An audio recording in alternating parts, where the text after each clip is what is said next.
রায়ে অনারেবল হাইকোর্টের প্রধান বিচারপতি সাহেব তার ডিভিশন বেঞ্চ যখন এটার শুনানি হওয়ার কথা ছিল 8 তারিখে 8ই ডিসেম্বর, কিন্তু বিশেষ ভাবে সেই শুনানিটা 5 তারিখে আগিয়ে আনা হয়েছিল।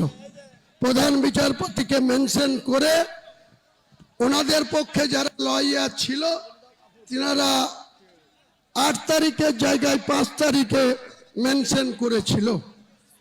আমাকে এত ব্যস্ততার মধ্যেও যখন এটা পিএলএ ফাইল হলো তখন আমি 3 তারিখে আমাকে জরুরি ভিত্তিতে জেলা ছেড়ে কলকাতায় যেতে হলো।